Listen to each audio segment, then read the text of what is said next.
Paint?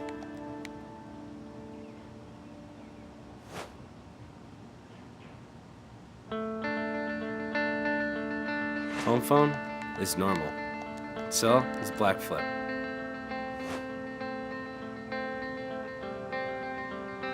John Fogerty, who will stop the rain.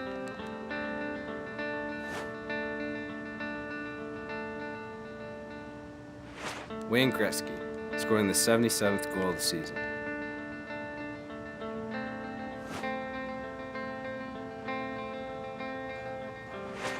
Rocky IV.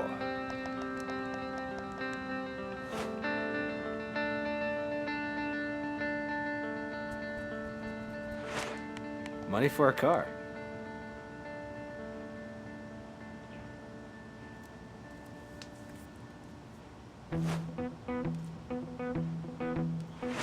Like 4 or 5?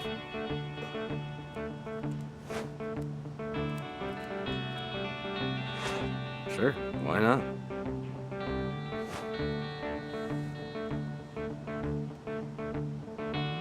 The Peninsula Eagles. Yep. I don't know.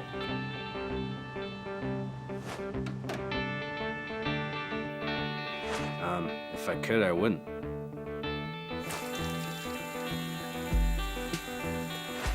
Doesn't really matter. Although, girls with red eyes is attractive. Coffee. Pepperoni.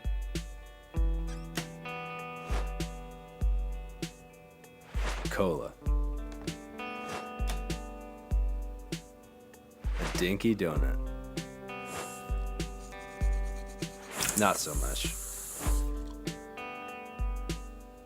The chick at the hockey tourney gave me my MVP medal. That's a gift.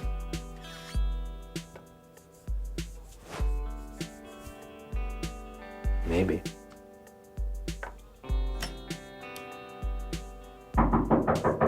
You're gonna be late, looking at yourself. All right, Mom. I'll be right out.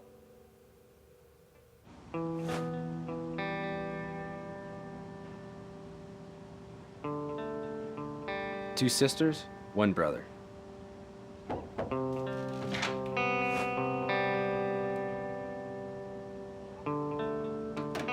Sure, why not?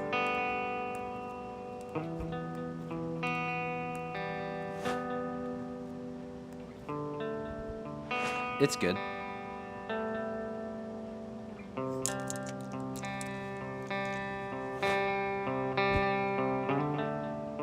Black and red. Nose picker and middle finger. Silky ones.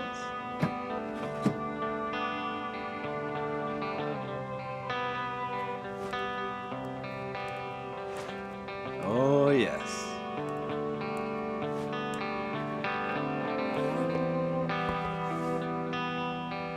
What does that even mean? My little hockey stick.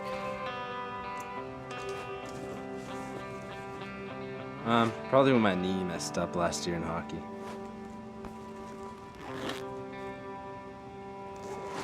By talking?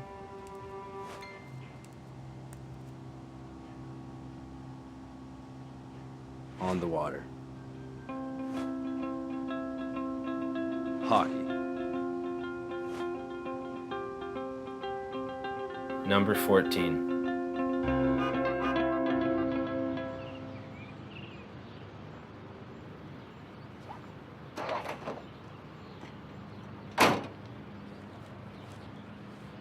Hey, why don't you hop in the front and make your mama happy?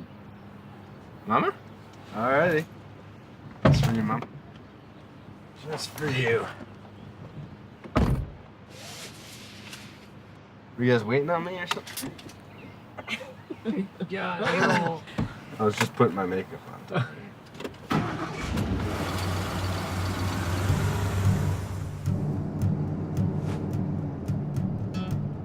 Getting run over by a boat.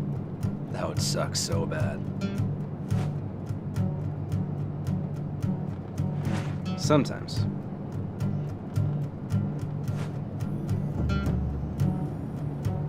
I doubt it. I met people like me, and they annoy me.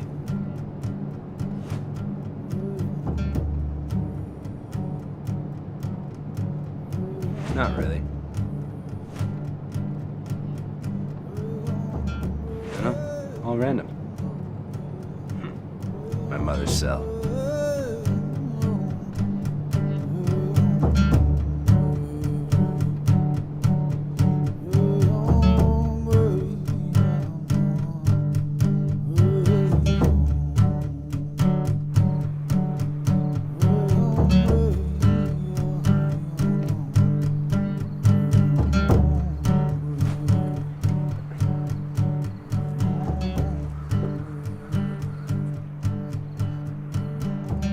On deck. Yep, happens a lot somehow.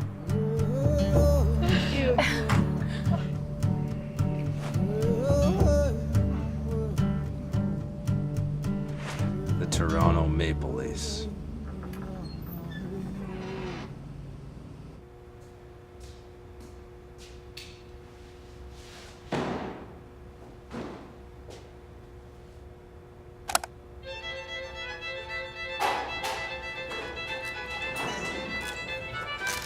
Attendees. Sit beside me or what? Yeah.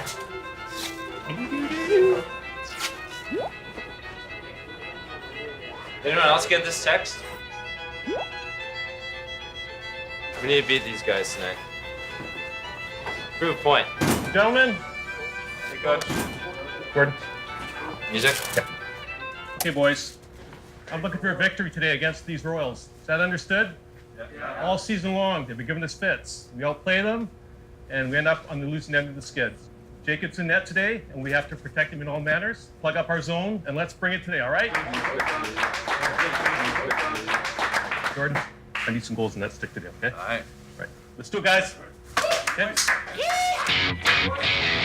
I'm fired up. What are you gonna do, man? Where's the team? Get some goal. You're gonna try and score today. What are you gonna do? All right. Hey, check out this fish, man. That's huge. Who caught that? My dad caught it in Prince Rupert. Holy cow.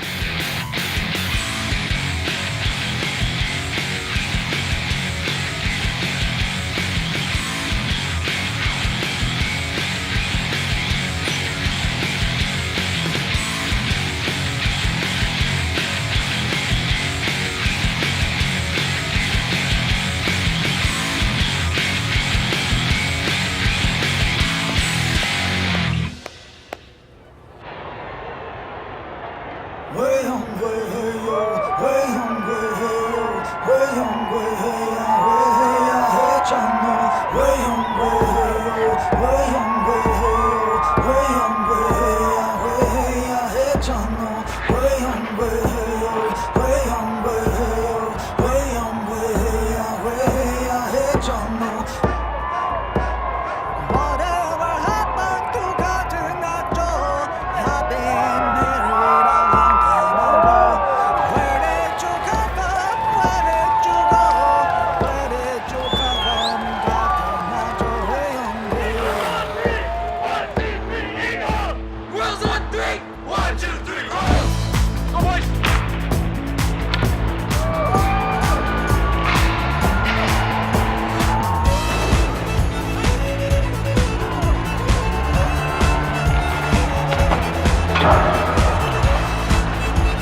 It's from your side. We should go to the party later. You gonna try hook up with them or something?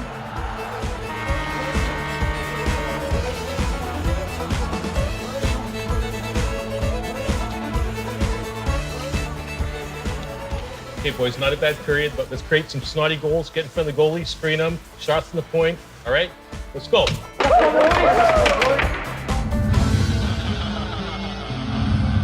You've seen the rest. Now here we go. This is a 1-1-2. First comes Strip Street. UCG.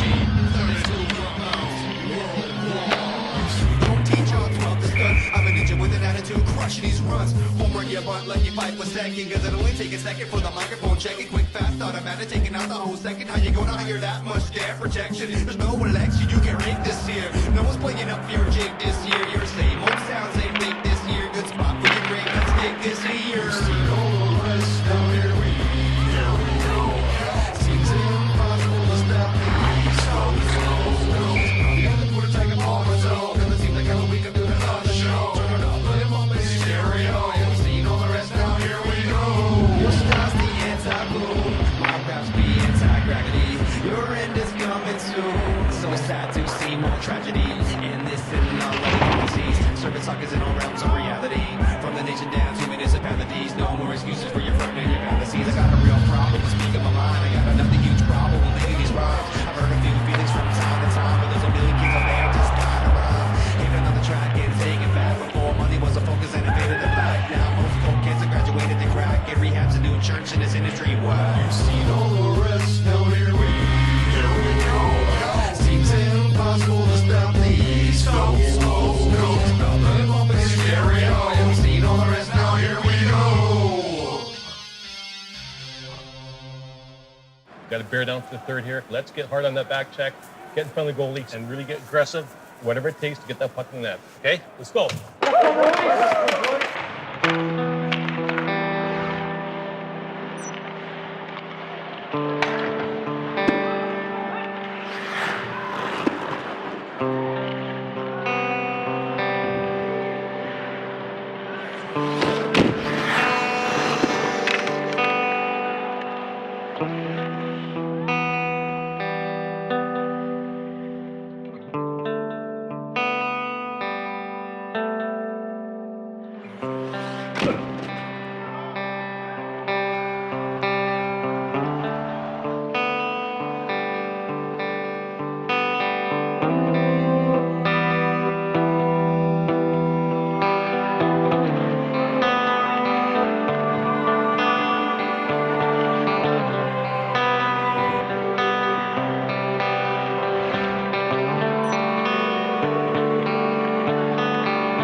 Big shout out to our goal scorer, Mary, his first goal of the year. A selfless act by Jordan to dish the puck off to him when he could have scored. And a big thank you to Jacob for holding the fort for us. You guys show what you're made of. You dug down deep when it counted, and you pulled it out, so give yourselves a hand.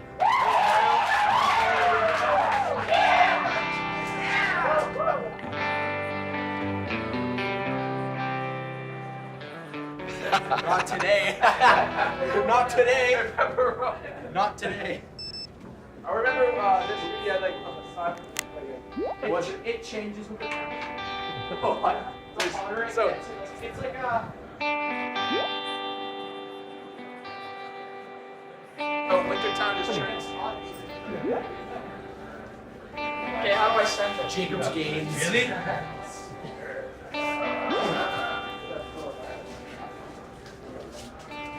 They all counted it.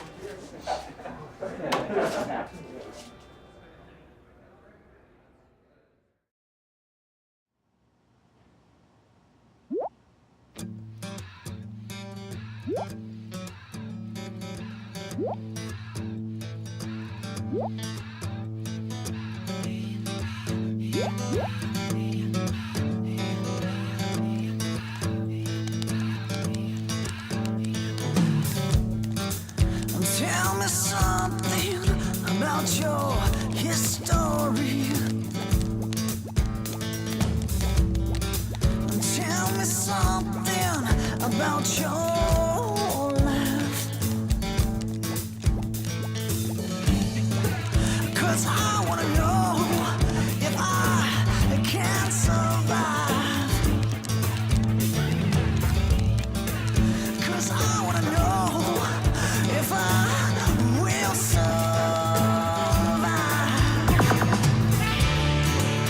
Breathe, breathe again.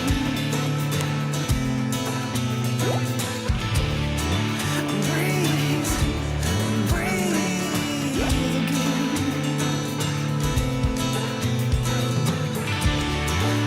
Breathe, breathe again.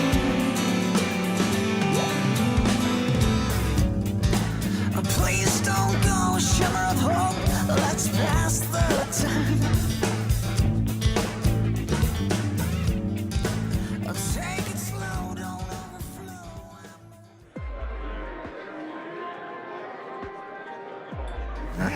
You want a beer, man? Yeah, let's get a beer. Yeah.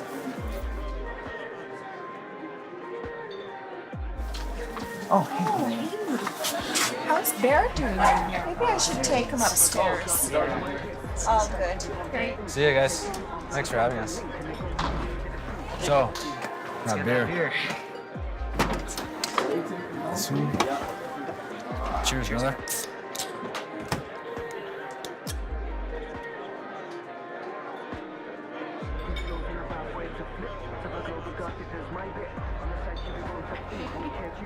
Sorry.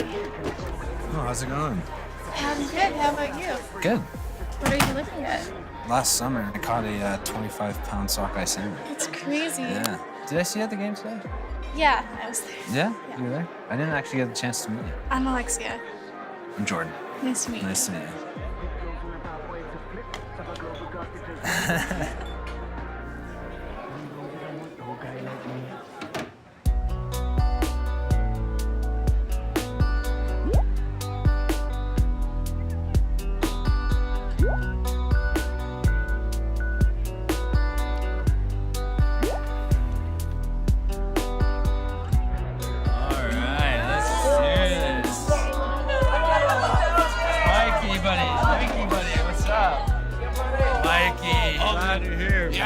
How'd the hockey game go, man? You guys win? Yeah, man. Yeah, good job, bro. Yes. Yeah. Congratulations. Look at this, man. Drinking. Dude, I want a monster truck. You guys want to see my dream car? Yeah, what's that? It's the MG convertible. what? It's the best car in the world. It's my dream car. Yeah. Oh, we take shots? Cheers.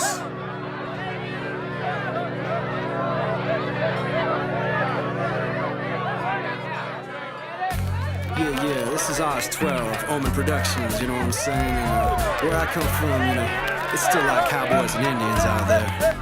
We're gonna take it back, you know? From the West Coast, but I ain't no cowboy. Boy, I'm bringing in the rhythms, better drop your guns down, boy. Real hip-hop, better clear out now, toys. I'm from the West Coast, but I ain't no cowboy. Yeah, check it out. My rap style is so slick. Got flow so dirty, it's like a hobo stick. Rap crew, mafioso strict. Got some crazy homies like Vato Locos Click. You like a po-po's chick. You quick to call the cop and drop your clothes so quick. Yeah, the fofos click. Make time slow down on some slow-mo shit. You jumping around like a pogo stick. Ask your girl how my dick is over pogo thick. Let's go. Why not? Yo shit. Even the biggest spiders won't quote yo shit. My dog's fast, I hope you float Joe quick. Versus lay you out like you just broke yo dick. Big girls that'll choke yo chick. Your rapper Shaq style the way you throw those bricks. Rappers come and go so quick. We ain't even taking names on some no hope licks. You up and down like a yo-yo flicks. Chicken head rappers pollo loco mixed. 6 ounces hope. Mike! Mike! Mikey!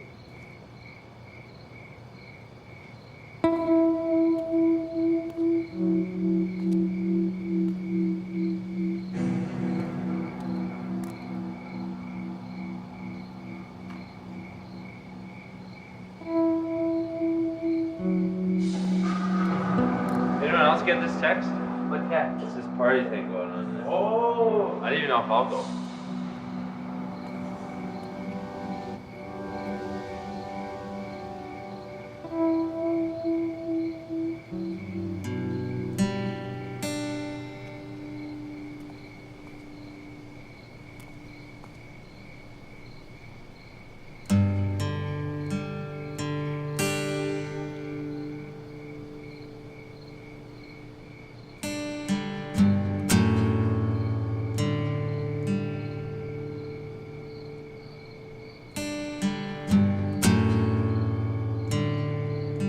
Last summer, I caught a 25-pound sockeye salmon.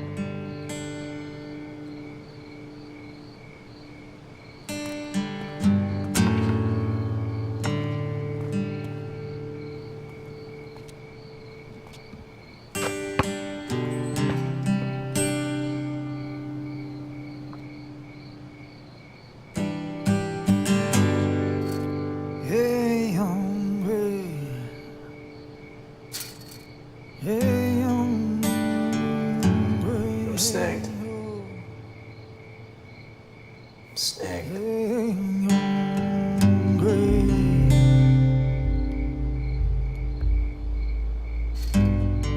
Hey, hungry.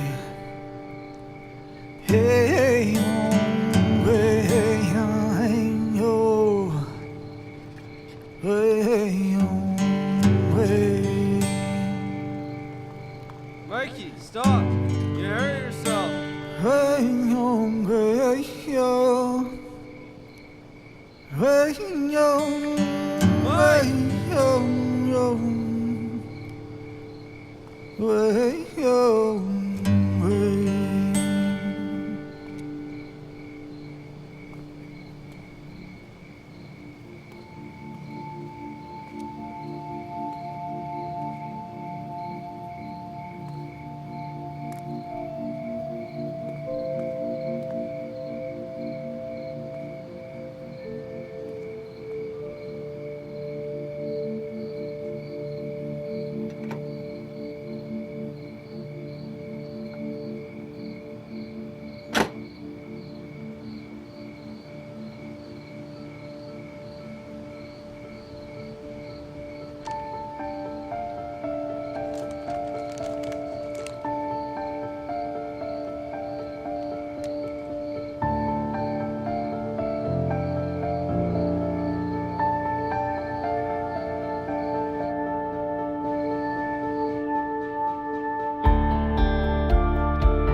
It's perfect. I get it. It's so beautiful. Convertible's too dangerous. Come on, please.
I said, see you later. I remember my mom saying to us, never say goodbye.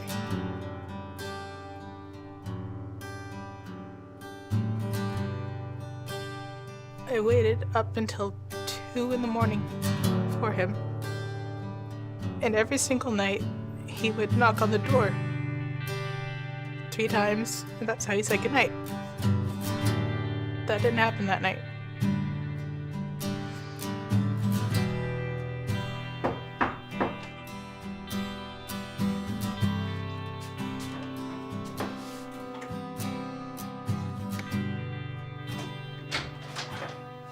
Sorry to bother you at this hour. May I come in? When we got the knock on the door by the police, I felt the same way as Charlene. Oh no, Jordan's in bed. Jordan's in his room. Can you check his room? I mean, you go, well, can you please go look? I mean, no, he's there. I remember saying. He's in his room.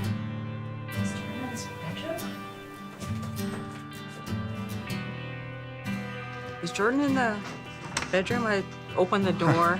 I said, yeah, he's there. He's there. He's there. No, he's not there. My brother happened. He was there with us, and he's like, Charlene, no, he's not. I said, yes, he is. Sure.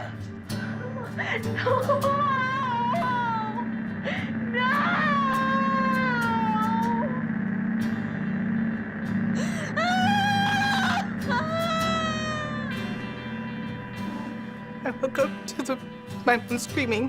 Where's Jordan? And I knew what happened instantly. There's only one way to describe this. Somebody reaches down your throat, grabs you by the heart, pulls it out. That's it. That's how you describe it. I was looking at Bob. He was like crumpled mess on the floor, and he was crying, and he was just sitting there. And I looked across the door where Jaren's room was. I said, we can't fall apart. Somebody has to be there. And I remember I grabbed Bob by the face. I said, I don't know how the fuck we're gonna do this, Bob, but we're gonna do this. I promise you that. I promise you that. Yeah. I relive that night so often in my mind. An hour never goes by. We don't want to believe it still today. You know, I wake up in the morning and all my mornings are the same. You know, when you're waking up, things are great, and then you realize that things aren't great. We don't have Jordan anymore.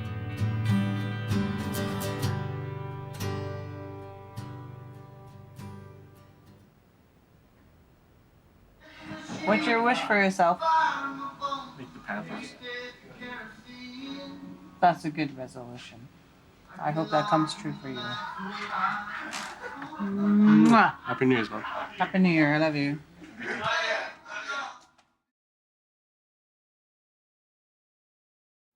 Jordan was killed last night. I don't remember too much after that. I guess I was screaming. I remember being very angry and just scared and like just a loud hum. If you could put yourself inside of a computer, it was just like, that's all I heard. It was over for my family. It was over for my kids. We were gonna go to church and then have some friends over for dinner and getting all these beeps. My mom got on the phone. She was like, well, are you driving? It's at my friend Steve's house. We went out the night before. I woke up at, it was early, daybreak. And his dad was in the living room for some weird reason. He said, Rob, you gotta go. He said, your brother's been in an accident. When my mom said Jordan was in an accident, it was just like out of left field. I figured I'd phone my mom, and so I said, oh, we gotta figure out what hospital to go to. But it wasn't a hospital.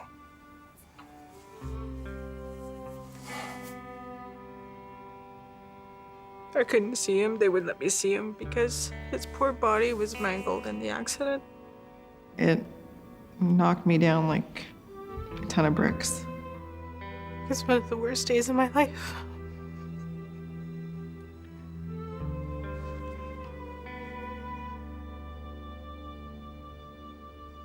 Yeah, my world stopped for quite a while. I was sad, I was scared, but I remember 5 o'clock, I was like, I'm really lonesome for my baby right now. Can somebody go get him? You know? But nobody could.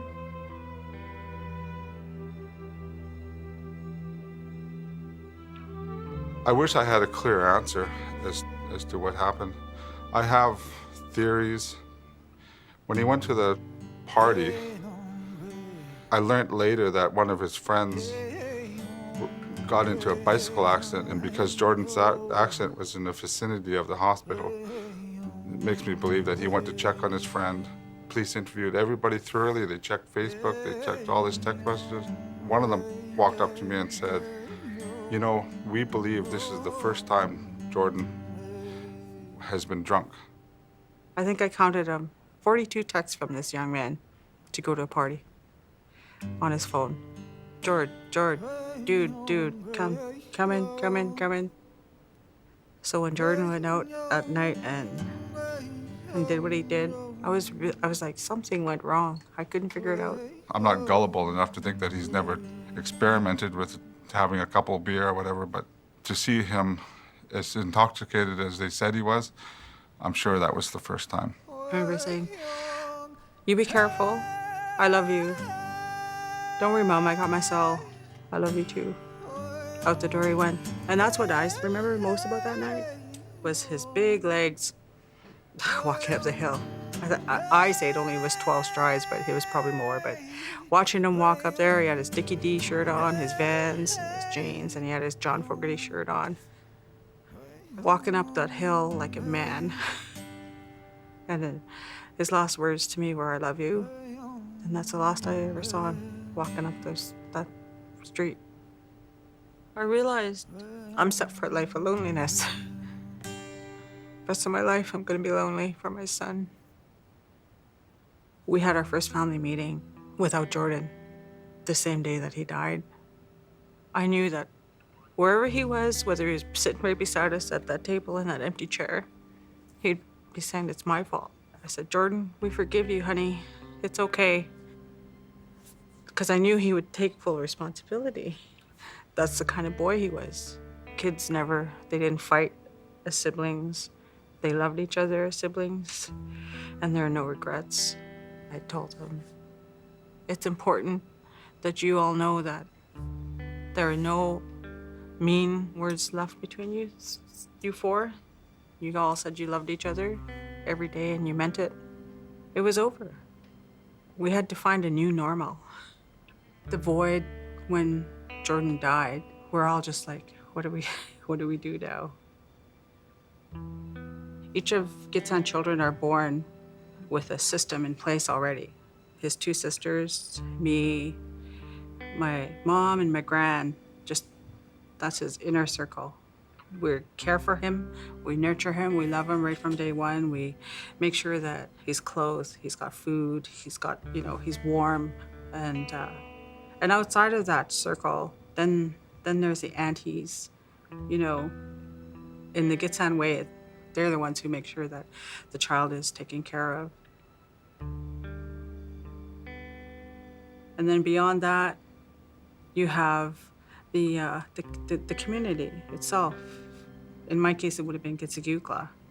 And Gitsigukla helps the aunties, helps the mom, helps the child. And then beyond the community, then you have the nation, the Gitsan nation, who promised to also take care of everyone that descends from me. And outside of that, then there's Bob, my brothers, who are the warriors, who make sure that we're all okay.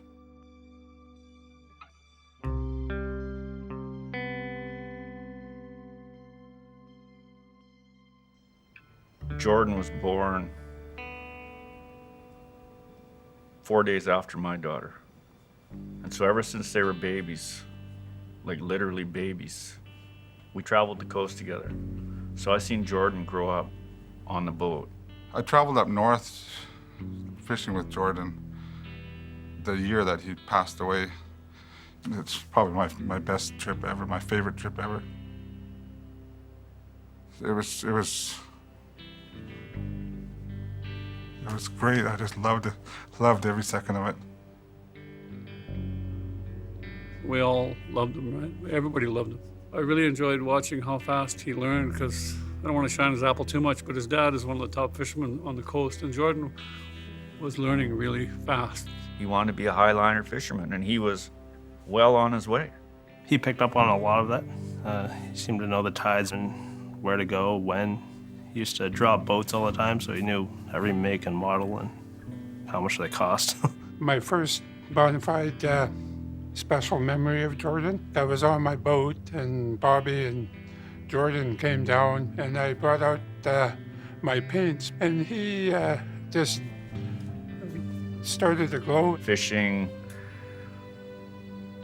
as a Wilson, it's our passion. Bobby is a really great fisherman, and Jordan wanted to follow in them footsteps.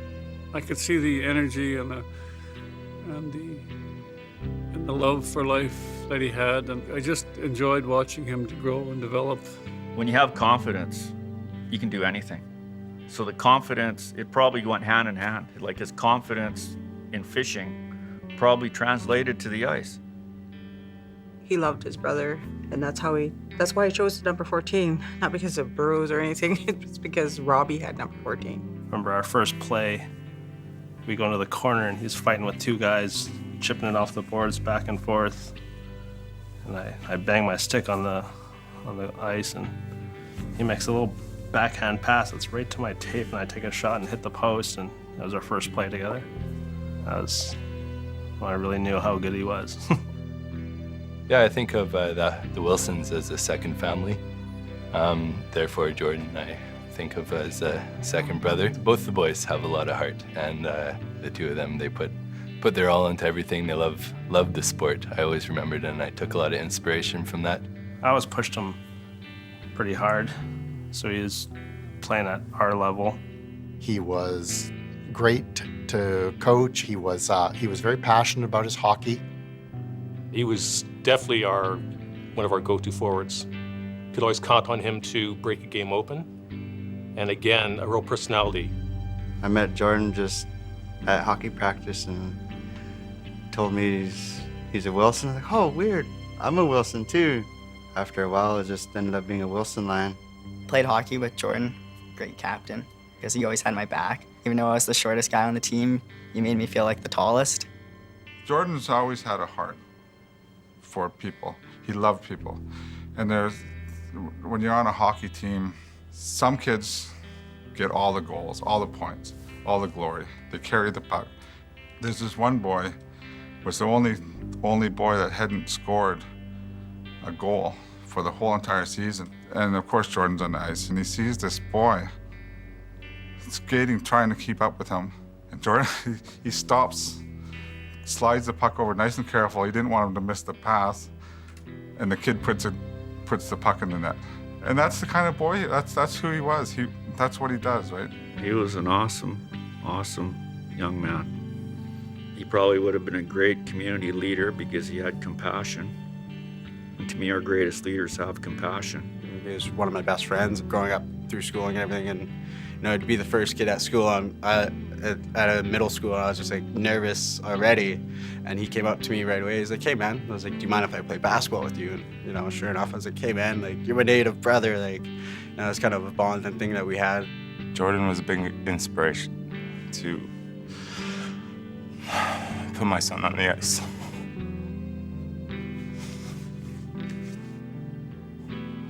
He plays at the same rink Jordan played at. And just last week, I told him that his name was up in that arena. And the look on his face was, I could tell he wanted to go play hockey right away. I felt like more of a mother towards him. I remember him as a baby. As he grew up, I admire the way that he grew into a gentleman. I mean, he was a great uncle to my boys and just naturally loved them when they were born. And yeah, I would just say that he was a gentleman. It's his smile. Seems to be what a lot of people remember. He was the big laugh. He was such a big person in spirit and body.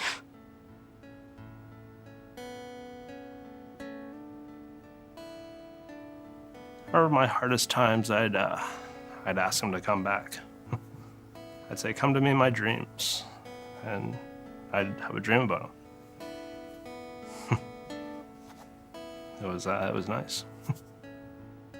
I had a dream of him. He looked older, like he would have, and I knew exactly where he would be in the house. I knew exactly what room he had. I knew everything. I knew what day it was, and he was there. And it took me 5 minutes to remember everything. It just felt like I lost him all over again. A lot of my dreams, when I dream about him, are sensory.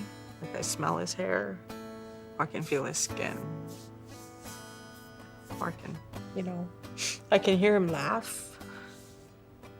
He died October 4th, 2009, December 25th. We were in Galliano. I wanted to be there because I still needed the physical, and that's where he's buried. We were staying in an RV, and I dreamt about him. And I remember, because I had his phone, or his phone was still a cell phone. I'd phone his phone all the time. "Hey, it's Jordan, leave a message." "Hey, it's Jordan, leave a message." All day long. All night long, phone. "Hey, it's Jordan, leave a message." I'm doing that in my dream. And he answered in my dream on Christmas Day. I said, "Jordan, are you okay?" "Yeah, I'm fine, Mom." "Where are you?" He goes, "Mom, I'm okay." I said, "I love you." He goes, "I love you too, Mom, but I'm okay." "Okay." He says, "Mom, I gotta go now." Then he hung up. I woke up.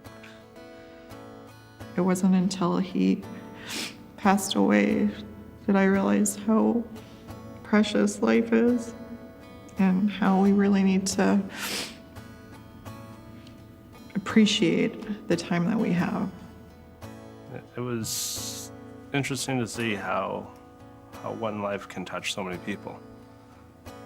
And kind of makes you think how many people would remember you. What How many people have you touched in a way that would shed a tear for you? I just joined the fire department 4 months ago. Every time a call comes in, I just love going and trying to help out people. And a lot of it is because of him. A few weeks before he ended up passing, we were at a party and he wanted to make sure I went home safe. He left his friends to make sure I got in a cab and everything fine, and I want to pass that on and make sure everybody else gets home safely. He left a solid impression with me. Indelible impression. I think about him almost every day. It was a tragedy, and one that, you know, I don't think I'll ever forget, that's for sure. Okay, the tragedy that happened is far-reaching and profound. And, it's so far-reaching and profound that I can barely talk about it now even. So. It hurts to talk about his loss. I actually have a memorial tattoo for him on my ribs.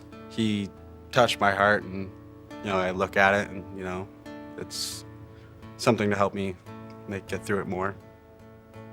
We lost one of our warriors. You know, it's like in a daily basis, when we try to teach our young, we always say, you know, you have to think before you act. But when you're young like that, sometimes it's impulse before thinking. I think it was just, he was beyond the point of making a decision to himself, and I really don't think it's fair to even view it as a decision at a certain point. It's the wrong place and the wrong time, and a whole bunch of irresponsibility piled into one circumstance. When I think of him, I just, okay, like slow down, breathe a little bit, and then carry on. What I'm gonna, you know, share with my boys is just always, you know, do your best to make the best decisions, and every little decision that you make could impact your life.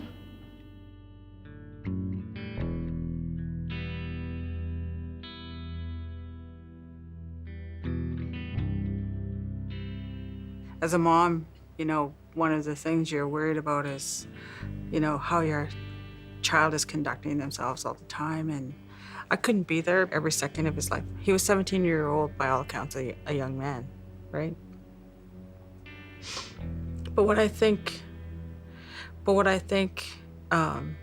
when teenagers are teenagers, they just do things impulsively. They're all invincible. Nothing can go wrong. I think to better prepare somebody is to have a plan, you know? If you're gonna go out, this is, you know, what I would do differently is that, like, if you've had too much to drink, this is your plan. Put it in your head that you're gonna call mom, dad, friend, whoever. And if a friend doesn't answer, then you call mom, dad, or whatever. You just have a plan, no matter what, so that you don't have to think, you know? It's down pat. What is, so he walks out the door, Jordan, what? What are you gonna do if something happens? I'm gonna call so-and-so. What are you gonna do if they don't answer? That's what I wish, you know, that's the only thing I regret is I didn't have that, but that only came hindsight.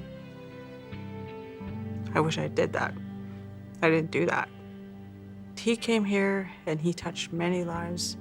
He did a lot of work. He did more work in his 17 years than people have done their whole lives.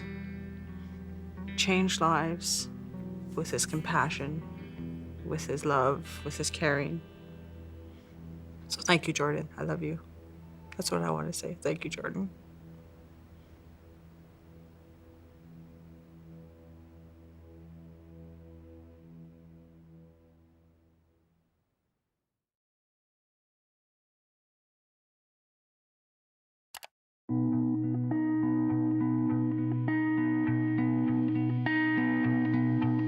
Tell me, what does it look like in heaven? Is it peaceful? Is it free like they say? Does the sun shine bright forever? Have your fears and your pain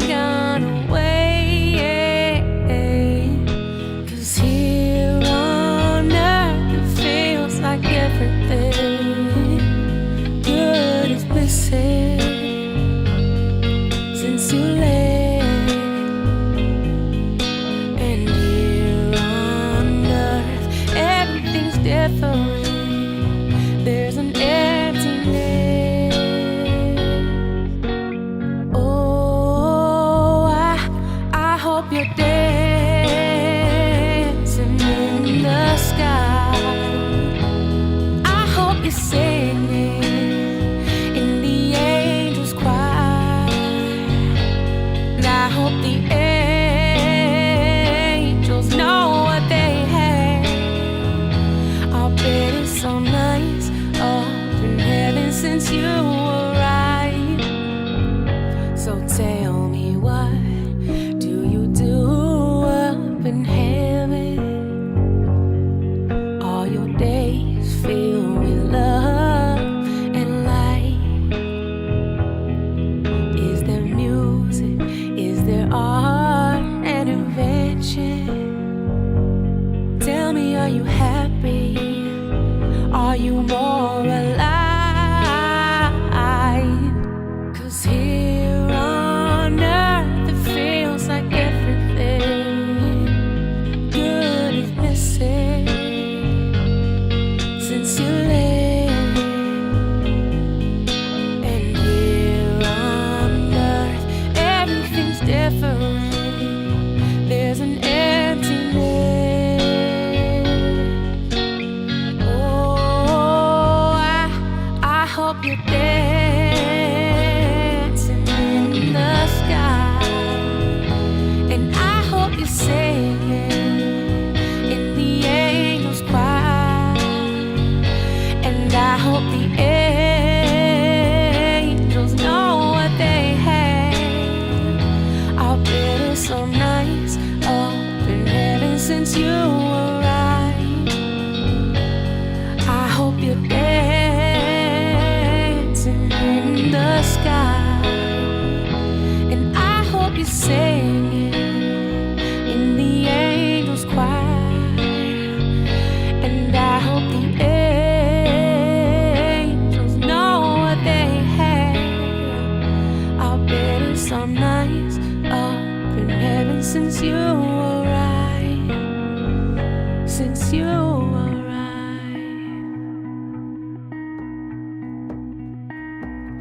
Whatever happened to Cotton Eye Joe? I've been married a long time ago. Where did you come from? Where did you go? Where did you come from, Cotton Eye Joe? Way on way.